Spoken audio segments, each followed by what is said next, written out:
भारत में कोविड-19 के खिलाफ जारी जंग में देश मजबूती के साथ बढ़ रहा है। आगे लोगों के स्वस्थ होने की दर हुई 72.51%। कोविड मृत्यु दर भी घटकर हुई 1.92%। पूर्व क्रिकेटर और प्रदेश कैबिनेट मंत्री चेतन चौहान का अंतिम संस्कार आज कल गुरुग्राम के निजी अस्पताल में किडनी संक्रमण के साथ हुआ था निधन। प्रधानमंत्री नरेंद्र मोदी और मुख्यमंत्री योगी आदित्यनाथ ने जताया शोक। प्रदेश सरकार ने पंचायतों में अवस्थापना सुविधाएं विकसित करने के लिए शुरू किया काम। 58,000 ग्राम पंचायतों में लगाई जाएंगी स्ट्रीट लाइटें। 52,000 महिलाओं को गांव में ही काम के उपलब्ध कराए जाएंगे अवसर। और लखनऊ के किंग जॉर्ज चिकित्सा विश्वविद्यालय में प्रदेश का पहला प्लाज्मा बैंक किया गया शुरू। वीडियो कॉन्फ्रेंसिंग के जरिए राज्यपाल आनंदीबेन पटेल ने इस प्लाज्मा बैंक का किया उद्घाटन। कहा, कोरोना में प्लाज्मा थेरेपी है कारगर। नमस्कार, मैं हूं विजय श्रीवास्तव और अब समाचार विस्तार से। भारत में कोविड-19 के खिलाफ जारी जंग में देश मजबूती के साथ आगे बढ़ रहा है। भारतीय चिकित्सा अनुसंधान परिषद के मुताबिक देश के कोविड-19 के 16 अगस्त तक 3,41,400 टेस्ट किए गए हैं, जिनमें से 16 अगस्त को 7,31,697 कोविड-19 के टेस्ट हुए हैं।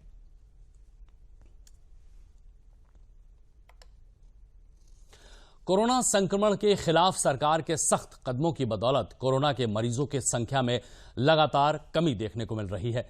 देश में पिछले 24 घंटों में 57,500 से अधिक कोविड मरीज ठीक हुए हैं। देश में अब तक 19,19,000 से ज्यादा कोरोना के मरीज ठीक हो चुके हैं। लोगों के स्वस्थ होने की दर 72.51% हो गई है। मृत्यु दर की अगर बात की जाए तो उसमें भी लगातार घटौती हो रही है। इस वक्त कोविड मृत्यु दर 1.92% है।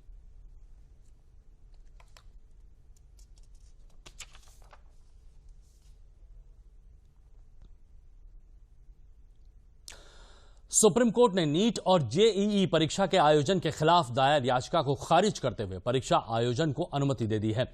जस्टिस अरुण मिश्रा की पीठ ने मेडिकल प्रवेश परीक्षा नीट और इंजीनियरिंग प्रवेश परीक्षा जेईई मेंस को स्थगित करने की मांग वाली याचिका को आज खारिज कर दिया। याचिका में कोविड-19 संक्रमण के बढ़ते मामलों के चलते सितंबर में प्रस्तावित जेईई मेन और नीट यूजीसी परीक्षाओं को टालने की मांग की गई थी। जेईई परीक्षा 1 सितंबर से 6 सितंबर तक आयोजित की जाएगी। वहीं नीट परीक्षा 13 सितंबर को आयोजित की जाएगी।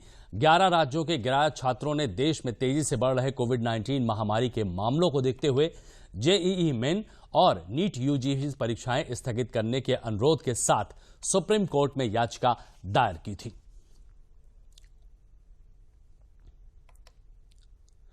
केंद्रीय वन और पर्यावरण मंत्री प्रकाश जावड़ेकर ने आज वीडियो कॉन्फ्रेंसिंग के माध्यम से राज्यों के वन मंत्रियों के साथ चर्चा की।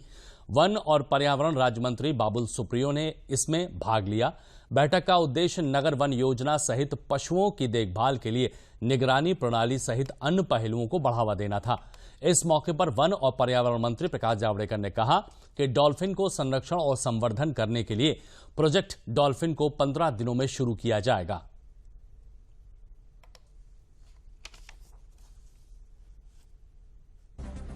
और प्रधानमंत्री जी का आदेश है, हम आने वाले 15 दिन में उसकी पूरी रूपरेखा तैयार करेंगे, टाइमलाइन तैयार करेंगे और डॉल्फिन जैसा एक अच्छा जल, एक तरह से जो मछली के प्रजाति में है लेकिन वो अलग ही है डॉल्फिन, तो डॉल्फिन को संरक्षण और संवर्धन करने का कार्यक्रम हम 15 दिन में सुनिश्चित करके सबके सामने रखेंगे। केंद्रीय पर्यावरण मंत्री प्रकाश जावड़ेकर ने कहा कि वित्त आयोग ने वनों के लिए आवंटन को 7% से 10% कर दिया है। उन्होंने कहा कि कैंपा फंड का 80% वन संरक्षण के लिए इस्तेमाल किया जाएगा।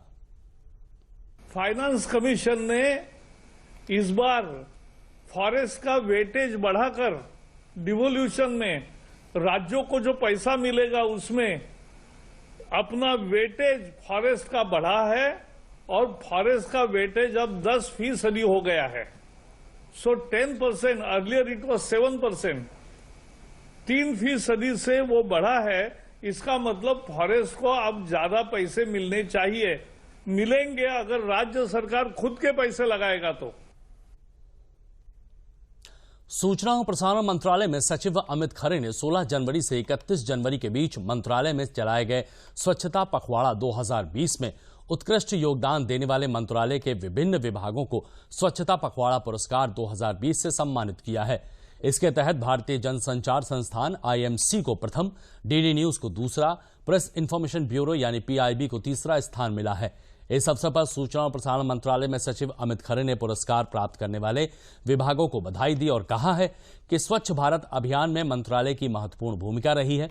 मंत्रालय ने अपने तमाम विभागों के जरिए समाज में स्वच्छता की एक अलख जगाई है।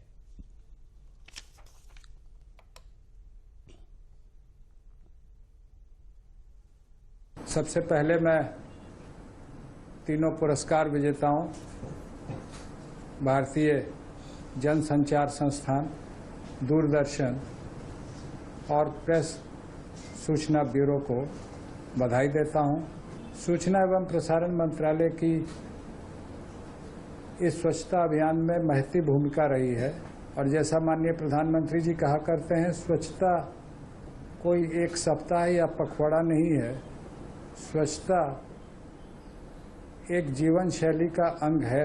वर्षों वर्षों तक हमें अपनी जीवन शैली का अंग बना के इसे रखना है। उत्तर प्रदेश के कैबिनेट मंत्री और पूर्व क्रिकेटर चेतन चौहान का अंतिम संस्कार आज किया जाएगा।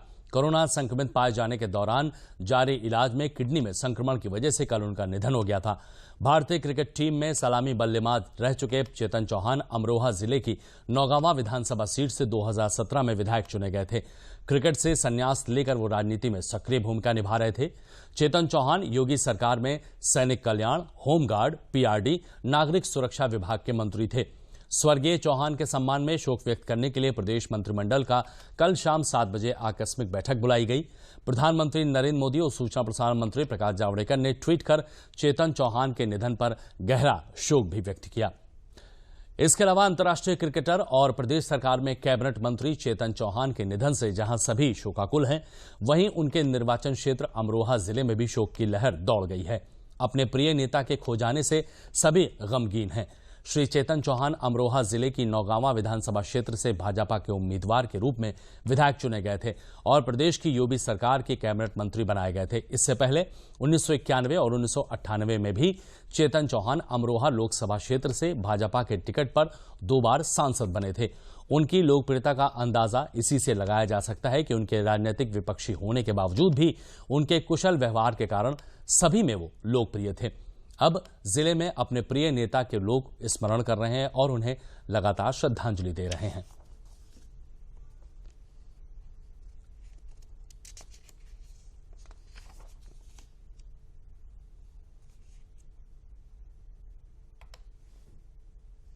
उनका यहाँ कार्यकर्ताओं में और जनता में इतने लोकप्रिय थे, इतना प्रेम था कि मैं समझता हूँ यहाँ के कार्यकर्ता के दिमाग में वो बिल्कुल अमर हो गए। और जो हमारे ये जिला ही नहीं, विधानसभा ही नहीं, प्रदेश के लिए और राष्ट्र के लिए इतनी बड़ी क्षति है कि संभवतः वो पूरी ना हो पाए।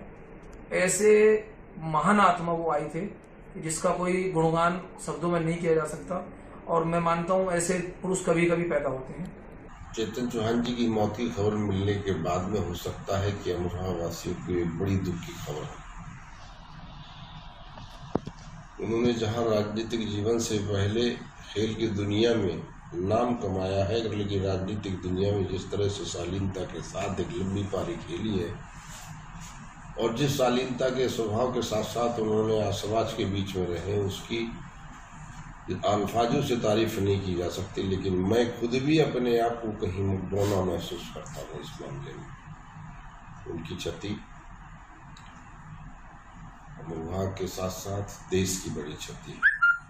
चेतन चौहान जी की मृत्यु का सुनकर व्यथित हूँ, मन को पीड़ा है।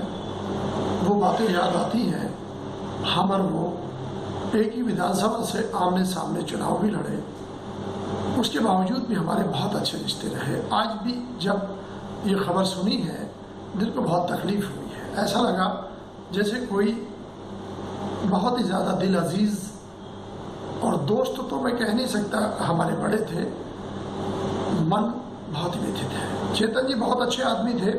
सियासत में होते हुए भी वो कभी सियासत के दाव पेच नहीं अपनाते थे, उनसे परहेज करते थे। खिलाड़ी होने के नाते जीवन साफ और सुथरा था। ऐसे समय हम सबके बीच से चले गए। खुदा उनके परिवार को इस दुख की घड़ी में इस दुख को सहन करने की ताकत दे और उनको हिम्मत दे। प्रदेश विधानसभा के अध्यक्ष हृदय नारायण दीक्षित ने प्रदेश सरकार में कैबिनेट मंत्री चेतन चौहान के निधन पर गहरा शोक व्यक्त किया है। विधानसभा अध्यक्ष ने अपने शोक संदेश में कहा है कि मेरे सहयोगी और पूर्व क्रिकेटर चेतन चौहान के निधन से प्रदेश की राजनीति में एक अपूर्णीय क्षति हुई है। वो जितने लोकप्रिय खिलाड़ी थे उतने ही लोकप्रिय जननेता भी थे। उन्होंने कहा कि ये हमारी व्यक्तिगत क्षति भी है। श्री दीक्षित ने ईश्वर से प्रार्थना भी की कि वो दिवंगत आत्मा को चिर शांति और शोकाकुल परिवार को अपार दुख को सहन करने की शक्ति प्रदान करें। प्रदेश मंत्रिमंडल के लोकप्रिय सदस्य, उत्तर प्रदेश विधानसभा के प्रतिष्ठित सदस्य विधायक श्री चेतन चौहान के असामयिक निधन से मुझे व्यक्तिगत रूप से बहुत पीड़ा हुई है। वह प्रतिष्ठित क्रिकेट खिलाड़ी थे। राष्ट्र जीवन के अन्य क्षेत्रों में भी उन्होंने सफलता के झंडे गाड़े। उत्तर प्रदेश सरकार में मंत्री के रूप में उनकी लोकप्रियता, उनकी प्रतिष्ठा और मिलनसारता सब लोग जानते हैं। चेतन चौहान के निधन पर पूरा प्रदेश और पूरा देश दुखी है। हम परमात्मा से प्रार्थना करते हैं कि उनकी आत्मा को मुक्ति मिले, मोक्ष मिले, शांति मिले और उनके परिजनों को यह वज्राघात सहने की शक्ति भी। उत्तर प्रदेश सरकार ने पंचायतों में अवस्थापना सुविधाएं विकसित करने के लिए काम शुरू किया है। गांव में सड़क, पेयजल, वाटर रिचार्जिंग, तालाबों का विकास, प्रकाश व्यवस्था, सफाई समेत जो भी जरूरी आवश्यकताएं चाहिए वो पूरी की जा रही हैं। इसके लिए प्रदेश सरकार ने ग्राम पंचायतों को फंड दिया है, जिससे इन योजनाओं पर तेजी से काम हो रहा है। इससे लोगों को गांव में ही वो सारी सुविधाएं उपलब्ध होंगी जिनके लिए लोग शहर भागते थे। कोरोना संक्रमण काल में इसका फायदा प्रवासी श्रमिकों को मिल रहा है।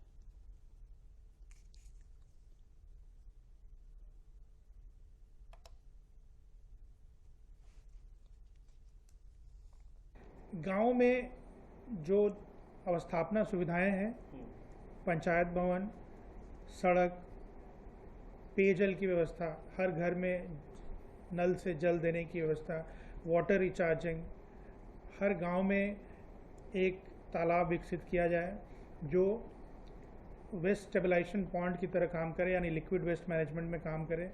यानी गांव में फिजिकल अवस्थापना सुविधाओं का विकास और स्वयं सहायता समूहों के माध्यम से आर्थिक गतिविधियों को तेज करना, ये एक मेन फोकस है।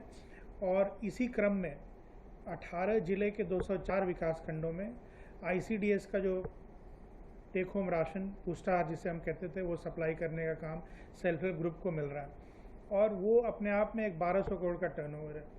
प्राइमरी स्कूलों में 100 करोड़ का टर्नओवर इस तरह से सेल्फ हेल्प ग्रुप की महिलाओं के बीच में आमदनी के तौर पे बटेगा। तो रोजगार सृजन, गांव में अवस्थापना सुविधाओं का विकास और आर्थिक गतिविधियों को तेज करने के लिए जो भी काम किया जाना है वो हमारी अभी पहली प्राथमिकता है। गाँव को इस तरह से विकसित करने का प्रयास किया जा रहा है कि वहाँ अवस्थापना सुविधाओं की कमी की वजह से लोग शहरों की ओर जाने का रुख न करें। प्रदेश सरकार ने निर्णय लिया है कि 58,000 ग्राम पंचायतों में स्ट्रीट लाइटें लगाई जाएंगी।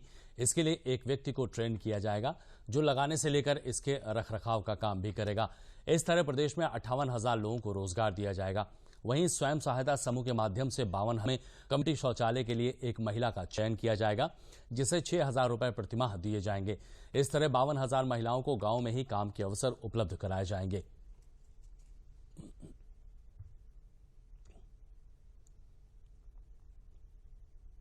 प्रदेश सरकार ने पंचायतों में एक निर्णय लिया है कि हम स्ट्रीट लाइट लगाएंगे, शहरों की तर्ज पे LED स्ट्रीट लाइट पंचायत में लगाएंगे, जिसके लिए एक्सप्रेशन ऑफ इंटरेस्ट इनवाइट किया गया है। तो अब इसमें एक तरफ हम लोग ये कर रहे हैं कि हर गांव में एक आदमी को इलेक्ट्रीशियन और LED लाइट में थोड़ी दक्षता की ट्रेनिंग दी जाए। तो यहाँ पे 58,000 पंचायतें हैं, ऐसे लोगों को इसमें समायोजित किया जा सकता है, एक स्थायी रोजगार सृजित किया जा सकता है। कम्युनिटी शौचालय जो निर्माण किए गए हैं उसमें सरकार ने एक आदेश जारी किया है कि हर पंचायत में एक महिला को स्वयं सहायता समूह के माध्यम से इंगेज किया जाए और उनको 6,000 रुपये मासिक तनख्वाह दी जाए। तो ये अपने आप में एक 52,000 रोजगार इधर सृजित करता है।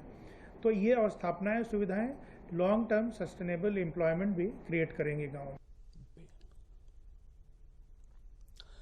कोरोना संक्रमित मरीजों के उपचार के लिए लखनऊ के किंग जॉर्ज चिकित्सा विश्वविद्यालय ने बड़ा कदम बढ़ाते हुए ट्रांसफ्यूजन मेडिकल मेडिसिन विभाग में उत्तर प्रदेश का पहला प्लाज्मा बैंक शुरू किया है। वीडियो कॉन्फ्रेंसिंग के जरिए राज्यपाल आनंदीबेन पटेल ने इस प्लाज्मा बैंक का उद्घाटन किया। इस मौके पर उन्होंने कहा कि कोरोना में प्लाज्मा थेरेपी कारगर है। इस मौके पर कुलपति lieutenant general doctor Vipin Puri ने बताया कि इस प्लाज्मा बैंक में प्लाज्मा दानकर्ता द्वारा दान किए गए प्लाज्मा को स्टोर करने और इसके नमूने को एकत्रित करने के साथ ही अन्य सरकारी और गैर सरकारी अस्पतालों को दिए जाने की सुविधा उपलब्ध होगी।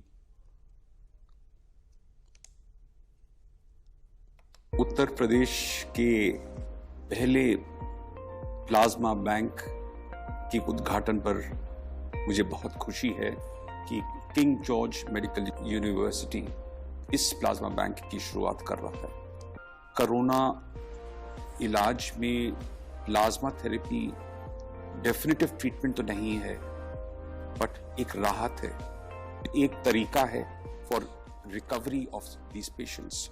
और वो हम चाहते हैं कि उत्तर प्रदेश की जनता should also be party to this, और उसको हम ये इलाज भी उनके पास पहुंचा सकें। इस मौके पर ट्रांसफ्यूजन मेडिसिन विभाग के विभागाध्यक्ष डॉक्टर तुलिका चंद्रा ने बताया कि प्लाज्मा फेरेसिस की प्रक्रिया पूर्णतः सुरक्षित और हानि रहित है। इस प्रक्रिया में दानकर्ता का ब्लड प्लाज्मा थेरेपी मशीन में डाला जाता है और केवल वही ब्लड प्रयोग में लाया जाता है जिसमें कोरोना संक्रमण से लड़ने की एंटीबॉडीज होती है।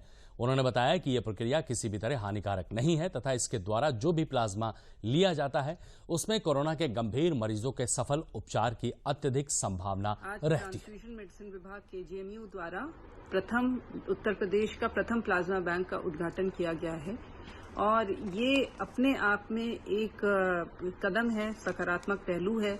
जब कोविड महामारी, जब पूरे वैश्विक महामारी पूरे देश में फैली है और लोगों की जान ले रही है, तो एक आशा की किरण, एक होप कि हम उनकी मदद कर सकते हैं और शायद उनके लिए जीवन दान भी दे सकते हैं, क्योंकि बहुत बार हम लोग ने प्लाज्मा दिया है और प्लाज्मा बहुत सारे लोगों में फायदा भी किया है, जिसकी वजह से और इसके साथ साथ बहुत सारे कोविड पेशेंट्स हैं जो रिकवर हुए हैं।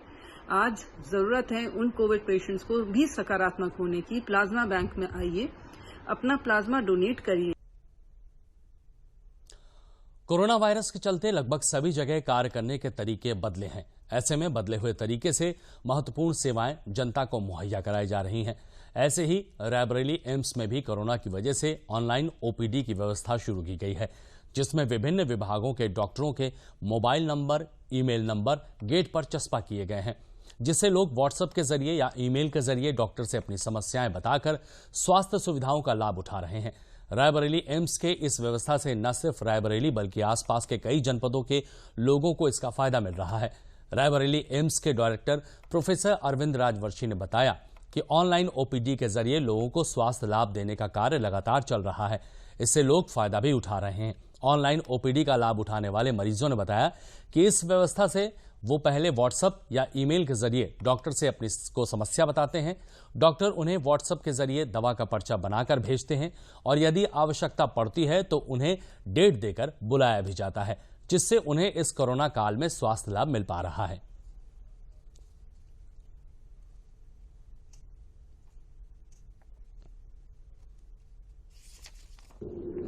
कोरोना के टाइम जैसे टेली कंसल्टेशन में ऑनलाइन जो हमारी सुविधा है उसमें सबसे पहले हम मेडिसिन एक प्रेस्क्रिप्शन लिख के पेशेंट को भेज रहे हैं, ठीक है।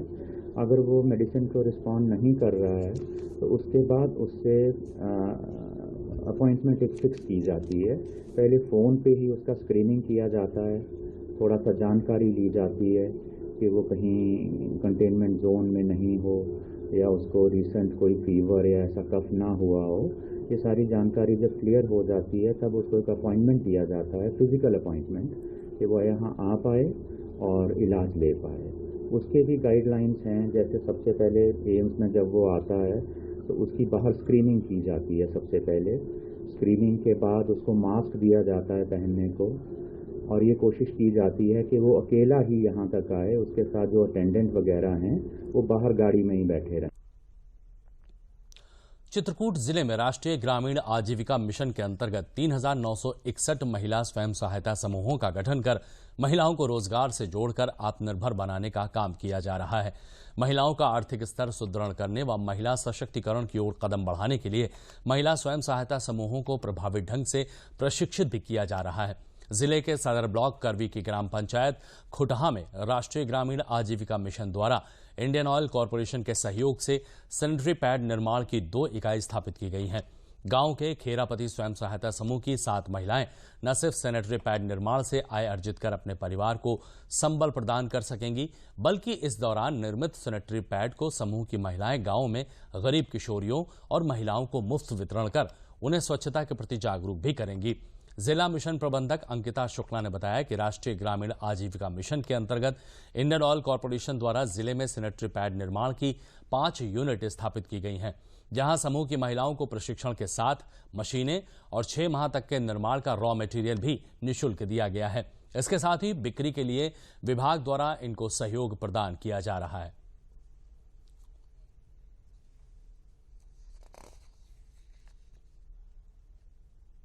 में हम 7 लोग काम कर रहे हैं, जिसमें कि जो अभी ये माल मिला है तो सरकार की तरफ से मिला है। 6 महीने तक हम इसमें करेंगे।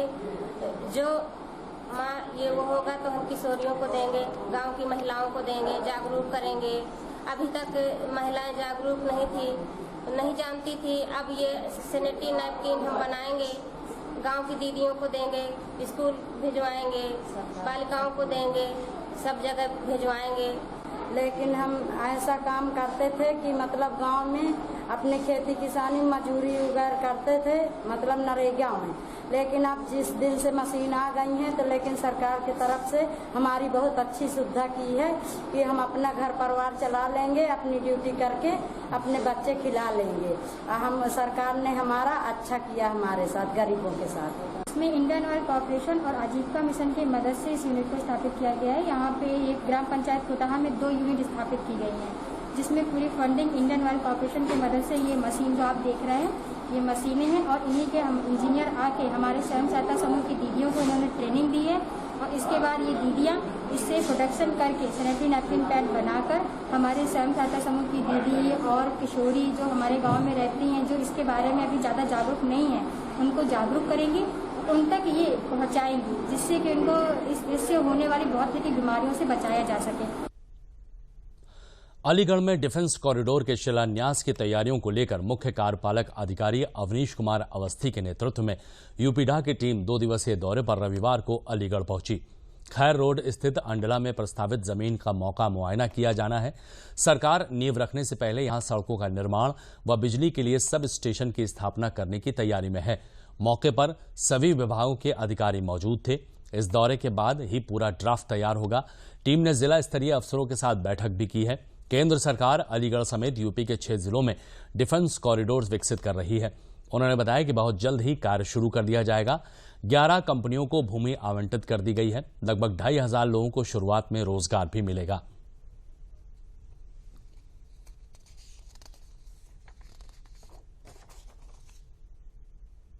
तो 6 नोड्स हैं हमारे, लखनऊ, कानपुर, आगरा, झांसी, चित्रकूट और अलीगढ़। तो ये पहला नोड है जहां पर हम जितनी भूमि हमको मिली थी लगभग पूरी 11 कंपनीज को हम लोग अलॉट कर चुके हैं। माननीय सांसद जी यहाँ हैं, यहाँ पर जो है इंडस्ट्री एसोसिएशंस के लोग हैं, यहाँ पर जिलाधिकारी हैं, यहाँ पर एसएसपी हैं, सभी लोग हैं। हमारे अधिकारी, हमारे एडिशनल सीईओ वर्मा जी हैं। हम लोग सभी लोग कोशिश में हैं कि इस नोड को सफलतम बनाकर पहला नोड जो हमारा है इसको हम पूरी तरह से आच्छादित करें। प्रधानमंत्री जी की और मोदी जी की प्रथम योजना है, उसको लेते हुए मीटिंग लिए यहाँ पर सभी आप लोग मौजूद थे। यहाँ बहुत अच्छा डिफेंस कॉरिडोर बहुत जल्दी बनने जा रहा है। उसको लेके आया क्योंकि मुख्यमंत्री जी को उद्घाटन करना है, इसलिए उससे पहले निरीक्षण करने जमीन कितनी अलॉट हो गई, किसानों को कोई परेशानी तो नहीं है, किसानों को पैसा मिला नहीं मिला, उसकी जानकारी लेने के लिए आए। अलीगढ़ लीप्स एंड बाउंड्स में होगा, कोई इसकी म्याद ही नहीं है, आप इसका कोई पैमाना कर नहीं सकते। वो एक ऐसी चीज़ आई है कि इंडिपेंडेंस के बाद इतनी बड़ी चीज़ अलीगढ़ में हुई ही नहीं जो अब होने वाली है। फिरोजाबाद में सरकार और कृषि वैज्ञानिकों द्वारा किसानों के हित में चलाई जा रही विभिन्न योजनाओं और गोष्ठियों का लाभ उठाकर आमदनी 3 गुनी कर रहे हैं और 4 गुनी आय करने के लिए अग्रसर भी हैं। जिले में नारखी ब्लॉक क्षेत्र के किसानों द्वारा शिमला और अचारी मिर्च की पैदावार देश के विभिन्न प्रदेशों में अच्छे मुनाफा देकर बिकती है। दिल्ली, आजाद मंडी, राजस्थान, चंडीगढ़, कानपुर में यहां की मिर्च धूम मचाए हुए है। जिले में नारखी ब्लॉक दशकों के खारे पानी की मार झेल रहा है, जिससे यहां कोई भी खेती नहीं हो पाती। लेकिन जब से यहां किसानों ने शिमला और अचारी मिर्च की खेती करना शुरू की है, तब से किसान बहुत ही खुशहाल हैं। यहां की मिर्च की गुणवत्ता और अन्य प्रदेश की मिर्च से कम कीमत होने के कारण मदर डेयरी और सैफरॉन निजी कंपनियों ने नारखी में अपने क्रय केंद्र खोल लिए हैं। यहीं से किसानों की पैदावार खरीद कर पैकिंग करके बाहर भेजते हैं। नारखी क्षेत्र अन्य किसानों के लिए नजीर बन रहा है। अब मिर्च के बीज कारोबार में भी ये क्षेत्र अच्छा मुनाफा कमा रहे हैं। यहां के दुकानों पर मिर्च के बीज 1 दर्जन वैरायटी उपलब्ध हैं।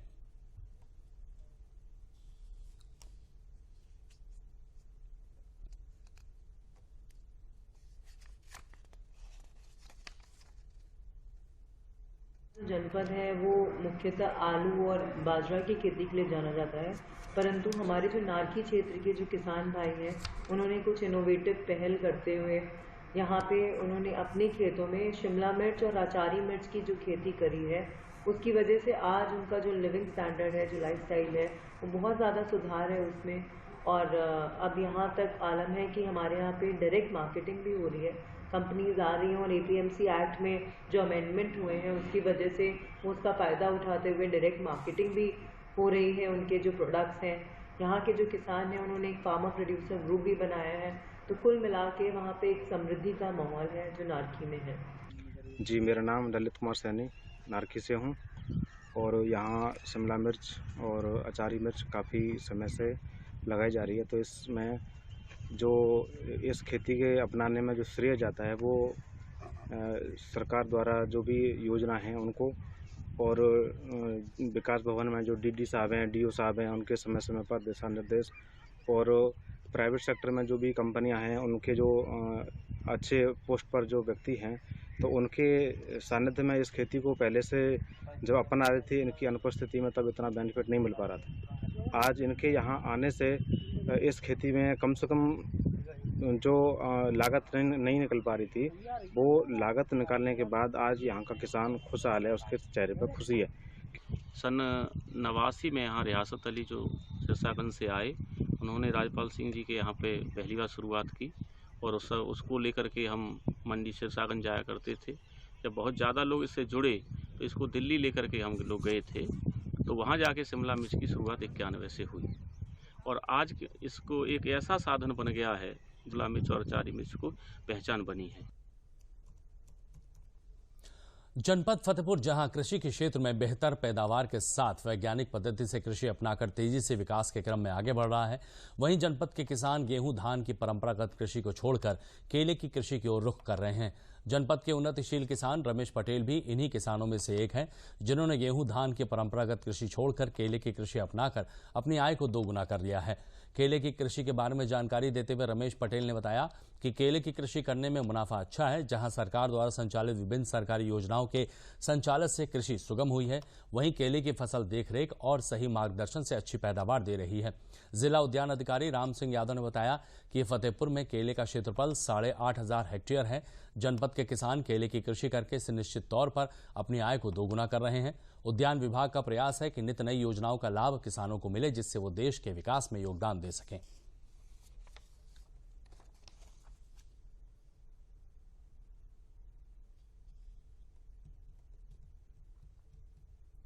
पंद्रह साल हो गए हमें केले की खेती करते, और गेहूं धान में कुछ पैदावार में कोई खास बचत भी नहीं होती, इसलिए हमने 15 साल पहले शुरुआत की थी केले से। केले में अच्छा बेनिफिट मिलता रहा हमें, इसलिए 15 साल से केले खेती करते चले आ रहे हैं। अच्छा, घर का सिस्टम भी सही हो रहा है और बढ़िया पैदावार मिल रही है इस समय हमें। हुई है। अन्य फसल की अपेक्षा केले पे हम लोगों को ज़्यादा फोकस है, क्योंकि आज हमारे यहाँ जो है केले की मार्केटिंग में कोई समस्या नहीं आती। हम लोगों के यहाँ इस गांव में सभी किसान केले का उत्पादन करते हैं। इस वजह से हम लोगों के गांव को ज़िले में सभी केले के बिक्री करने वाले जानते हैं। वो हमारे खेतों से आके केले को ले जाते हैं, तो केले की मार्केटिंग में हमें कोई समस्या नहीं आती। वो हमारे खेत से ले जाते हैं तो हम किसानों को घर बैठे ही उचित रेट मिल जाते हैं। टिश्यू कल्चर केले की जो लागत है 17 रुपये प्रति पौधे की दर से होती है और गांठ किसान ले आता है 4 रुपये प्रति पौधे की दर से। 100 गांठ में 60 गांठें उनकी मर जाती हैं, मतलब मोर्टेलिटी उसमें 60% होती है। टिश्यू कल्चर में कोई भी मोर्टेलिटी नहीं होती। इस प्रकार से किसान को 1 रुपये सस्ता पड़ता है टिश्यू कल्चर। यदि किसान की समझ में आ जाए तो किसान गांठ वाला छोड़ के यदि इसका जिनाइन लगाता है तो किसान का उत्पादन अधिक होता है। 3 महीने पहले खेत खाली हो जाता है और सबसे बड़ी खासियत जो है प्रति घार जो होती है टिश्यू कल्चर की वो अधिक वजनी होती है, जबकि आपके गांठ वाले केले की कम वजन की होती है। तो बुलेटिन में फिलहाल इतना ही, दीजिए इजाजत, नमस्कार।